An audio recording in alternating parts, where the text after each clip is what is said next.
আজকের এই লেসনটিতে আমরা শিখব কিভাবে একটা নর্মাল বর্ডারের পরিবর্তে আমরা একটা ইমেজকে বর্ডার হিসেবে ইউজ করতে পারি। ওকে, সো চলুন শুরু করি। প্রথমে হচ্ছে আমি ইএল নামে একটা মানে ইএল এলিমেন্টের শর্ট রূপে আমি হচ্ছে লিখলাম ইএল। দেন আমি এখানে হচ্ছে লরেম ইপসন কিছু টেক্সট নিলাম এন্ড এই ইএল যে আমার ক্লাসটি রয়েছে এই ক্লাসের মধ্যে আমি ফার্স্টে দিলাম হচ্ছে বর্ডার, দেন হচ্ছে 10 পিক্সেল সলিড এবং আমি একটা কালার দিলাম 444। ওকে, এবং ভিতরের কন্টেন্ট গুলোর মাঝখানে একটা গ্যাপ ক্রিয়েট করার জন্য আমি 15 পিক্সেলের একটা প্যাডিং দিলাম। এখন আমি যদি আমার এই আউটপুটটা দেখি আমার ডিফল্ট ব্রাউজারে, সো এরকম আসছে, রাইট? সো এখানে আমি দেখতে পাচ্ছি এই যে আমার বর্ডারটা রয়েছে, এই বর্ডারে এরকম সলিড একটা কালার ইউজের পরিবর্তে আমরা কি ইউজ করব? বর্ডার ইমেজ ইউজ করব। ওকে, সো আমি এখন বর্ডার ইমেজ কিভাবে আনতে পারি? সো যেই ইমেজটাকে আমি আনতে চাচ্ছি এটার জন্য আমরা লিখবো হচ্ছে বর্ডার ইমেজ, দেন হচ্ছে সোর্স। ওকে, এই বর্ডার ইমেজ সোর্স লিখে আমরা নরমালি ইমেজ যেভাবে আনতাম ইউআরএল দিয়ে, দেন হচ্ছে ইউআরএল ডাবল কোটেশন, তারপরে আমার যে ইমেজের যে পাথ ওই ইমেজেস ফোল্ডারের মধ্যে সাপোজ আমি বর্ডার ডট পিএনজি ইমেজটা আনতে যাচ্ছি। ওকে, সো এখন আমার যে বর্ডারের কালারটা আছে এইটা কালার না দিয়ে আমি দিব হচ্ছে ট্রান্সপারেন্ট। এখন আমি যদি আমার এইটা ব্রাউজারে রিফ্রেশ করি তাহলে আমি দেখতে পারবো এই যে আমার ইমেজ চলে আসছে, কিন্তু আমার ইমেজটা এরকম ছোট্ট ছিল। আমি যদি আমার ইমেজ ফোল্ডারটাতে একটু যাই, এই যে এই ইমেজটাকে আমি অ্যাকচুয়ালি দেখাতে চাচ্ছি। সো এই ইমেজটা কি আমার যে চারটা কর্নার, এই চারটা কর্নারে চলে আসছে। ওকে, সো এখন এটা তো ফুল বর্ডার ওয়াইজ আমি চাচ্ছি কি যে এইভাবে চারপাশে আসুক, শুধু কর্নার গুলোতে না। তো এই বর্ডার ইমেজ যখন আমরা ইউজ করব, এই বর্ডার ইমেজের কিছু আরো কিছু প্রপার্টি রয়েছে। হ্যাঁ, সো এর মধ্যে একটা হচ্ছে বর্ডার ইমেজ। এখানে একটু যদি আপনারা দেখেন যে বর্ডার ইমেজ উইথ, এই প্রপার্টির মাধ্যমে আমি আমার ইমেজের উইথ সেট করে দিতে পারবো।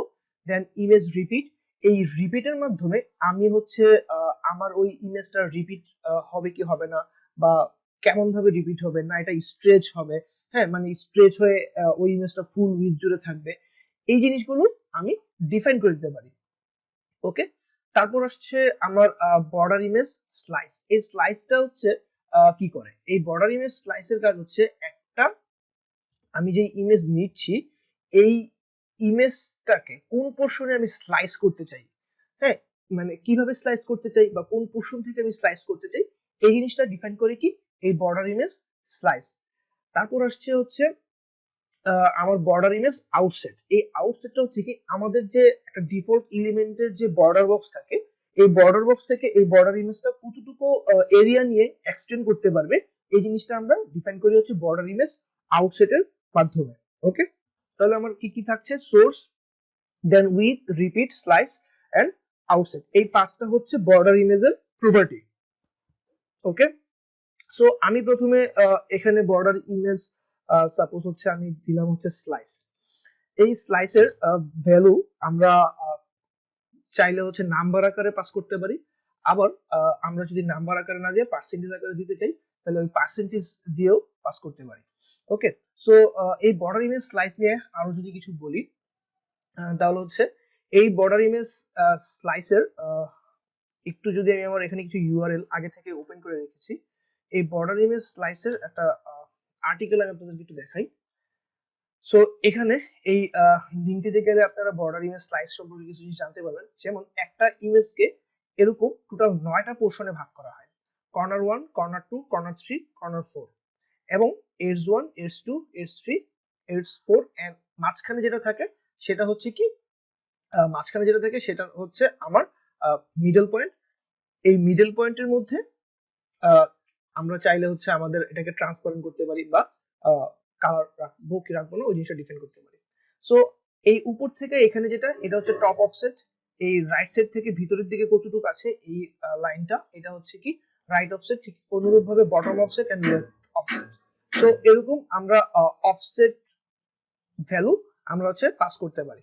ওকে, তারপরে আমি যদি আসি এখানে এই ভ্যালু একটা বর্ডার স্লাইস যে প্রপার্টি, এই বর্ডার ইমেজ স্লাইস প্রপার্টির চারটা প্রপার্টি হতে পারে, মানে চারটা ভ্যালু হতে পারে, টপ, রাইট, বটম, লেফট। ওকে, টপ রাইট বটম এই লেফট, এরকম চারটা কি হতে পারে, ভ্যালু হতে পারে। সো যদি চারটা ভ্যালু দেই তাহলে আমার চারটার জন্য, যদি আমি তিনটা দেই তাহলে প্রথমটা হচ্ছে টপের জন্য, দ্বিতীয়টা হচ্ছে লেফট আর রাইটের জন্য, এবং 3 নাম্বারটা হচ্ছে আমার বটমের জন্য। সাপোজ আমি দিলাম 10, 20, 30 এরকম যদি হয়, তাহলে এই প্রথমটা টপের জন্য, এটা হচ্ছে লেফট রাইটের জন্য, এবং এটা হচ্ছে বটমের জন্য। আর যদি আমি চারটা দেই তাহলে হচ্ছে কি top right bottom left.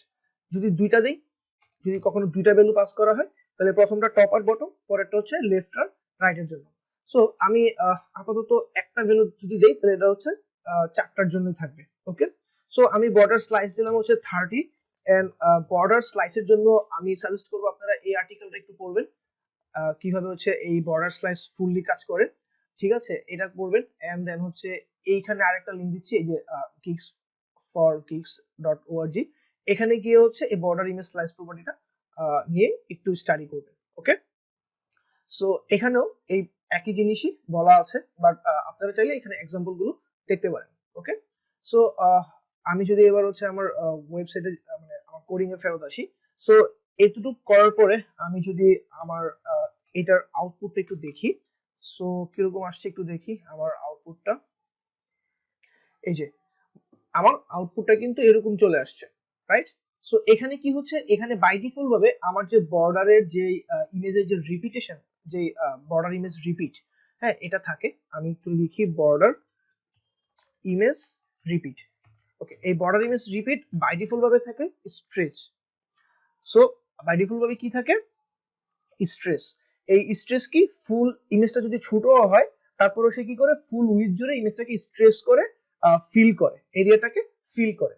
So এটার ভ্যালু আপাতত আমি বাই ডিফল্ট ভাবে কি পাই, স্ট্রেস পাই। এখন এখানে যদি আমি আরো দুটা ভ্যালু দেয়া যায় স্ট্রেস ছাড়া, একটা হচ্ছে রাউন্ড আর একটা হচ্ছে রিপিট। ওকে, সো যদি রিপিট দেই, আমি আমার আউটপুটটা একটু দেখি। এই যে রিপিট দেওয়াতে আমি দেখতে পাচ্ছি এটা কি হয়েছে, এটা এরকম ভাবে ফুল বর্ডারটা ফিল করেছে, ফুল বর্ডার এরিয়াটা ফিল করেছে। কিন্তু একটু যদি আমরা এই পোর্শনটাতে একটু খেয়াল করি, এই যে আমার এই প্রতিটা যে স্টারের মতো, ডায়মন্ডের মতো, এটা কিন্তু এই জায়গায় এসে কি হয়েছে, যে কাইটা গেছে। ঠিক আছে, মানে ঠিকভাবে ফুললি ফিল হয় নাই হোল নাম্বারটা। এটা যদি আমি একটা টাইটেল ধরি, টাইটেল না টাইল, টাইল ধরি, এই টাইলটা ফুললি ফিল আপ হয় নাই। সো এই যে এরকম সিচুয়েশন যদি হয় যে ফুললি ফিল আপটা আমার করতে হবে, তখন আমরা দিব হচ্ছে রাউন্ড। অর্থাৎ কোনো কিছুর মানে একটা ইমেজের মাঝখানে এরকম ভাবে কাটবে না, এখানে কি হয়েছে, কেটে গেছে, এরকম ভাবে কাটবে না। এরকম যদি আমি চাই তাহলে কি দিব, রিপিটের পরিবর্তে রাউন্ড দিব। সো আমি যদি এটা এখন দেখি, এই যে এখানে বা এই কর্নার গুলোতে এখন ঠিক খুব সুন্দরভাবে ফিল করে নিয়েছে হোল নাম্বারটা। ওকে, সো এইভাবে আমি চাইলে আমার এই ইমেজ রিপিটেশনের রাউন্ড বা হচ্ছে এই স্লাইসের এরকম ভ্যালু দিয়ে আমরা কাজ করতে পারি। আর আরেকটা ছিল আমার border image outset. Border image outset যদি আমি 10 দেই, 10 পিক্সেল, সো এটা আমি দেখবো যে এই চারপাশে 10 পিক্সেলের স্পেস নিয়েছে। সি, চারপাশে 10 পিক্সেল অফসেট হয়েছে, নরমাল বক্স থেকে 10 পিক্সেল চারপাশে কি হয়েছে, সরে গেছে। ওকে, সো আমি যদি এটা আরেকটু কমিয়ে দেই 5 পিক্সেল, তাহলে কি হবে, চারপাশ থেকে বর্ডার বক্স থেকে সে 5 পিক্সেল এক্সটেন্ড করে সরে গেছে। ওকে, সো এটা গেল হচ্ছে কি আমার বর্ডার আউটসাইড। আরেকটা জিনিস হচ্ছে আমি করতে পারি, সেটা হচ্ছে কি বর্ডার ইমেজ উইথ। সো আমি যদি উইথ দেই, সাপোজ এই উইথ দিলাম হচ্ছে বাই ডিফল্ট ভাবে এই উইথ এর ভ্যালু থাকে 0। সো আমি যদি সাপোজ 5 পিক্সেল দিই, ওকে, সো বাই ডিফল্ট ভাবে আমি 0 থাকবে, বাট আমি 5 পিক্সেল দিলে এই যে আমার এটা ছোট হয়ে গেছে একদম। ওকে, কারণ আমার ইমেজের ইয়াটা আমি একদম 5 পিক্সেলে সাইজ করে দিয়েছি। ওকে, সো এটা চাইলে আমি আমার মতো করে ভ্যালু ছোট বড় করতে পারবো। যদি এরকম দেই, এই যে অনেক বড় হয়ে গেছে, রাইট? সো আশা করি বর্ডার ইমেজ উইথ আউটসাইড বা রিপিট স্লাইস এবং সোর্স এই জিনিসটির মধ্যে ডিফারেন্স মানে প্রপার্টি গুলো কিভাবে কাজ করে, কোন ভ্যালুটা কিভাবে কাজ করছে, এই টপিকটি আপনারা খুব ভালোভাবে বুঝতে পেরেছেন। এবং এই বর্ডার ইমেজকে একটা শর্ট হ্যান্ড প্রপার্টি আকারে লেখা যায়, এটাকে বলে বর্ডার ইমেজ। এখন এই বর্ডার ইমেজে প্রথমে আমি দিয়ে দিব হচ্ছে আমার সোর্সটা, প্রথমে থাকবে আমার সোর্স। ঠিক আছে, তারপরে আমি আমার অন্যান্য ভ্যালুগুলো দিতে পারি। সাপোজ আমার স্লাইস দরকার, আমি 30 তে স্লাইস করব, এন্ড দেন আমি রাখবো কি রাউন্ড। ওকে, সো এই জিনিসগুলো আমি কমেন্ট আউট করে রাখি। এখন যদি আমি আমার আউটপুটটা দেখি, সি, ওকে।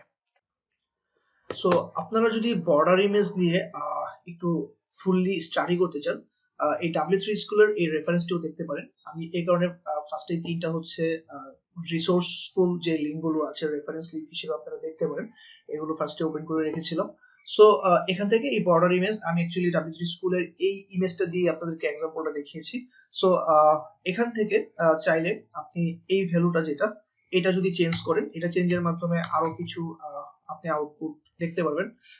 লাইক হচ্ছে এরকম যে আমি যখন 50 দিয়েছি তখন আমার ভ্যালু কিরকম হচ্ছে, বা এটা যদি আমি 20 দেই, হ্যাঁ 20 দিলাম, 20 দিলে আমার ভ্যালু কিরকম আসছে। সো আমরা এই স্লাইসের ভ্যালুটা চেঞ্জ করে আমরা এই বর্ডারটাকে স্টাইল করতে পারি, রাইট? সো গাইস, আশা করি এই রেফারেন্স গুলো আপনারা দেখবেন এন্ড এই কনসেপ্টটি টোটালি আপনাদের ক্লিয়ার হওয়ার কথা আশা করি। সো গাইস, দেখা হচ্ছে নেক্সট লেসনে। ভালো থাকবেন সবাই এন্ড বেশি বেশি প্র্যাকটিস করবেন। আল্লাহ হাফেজ।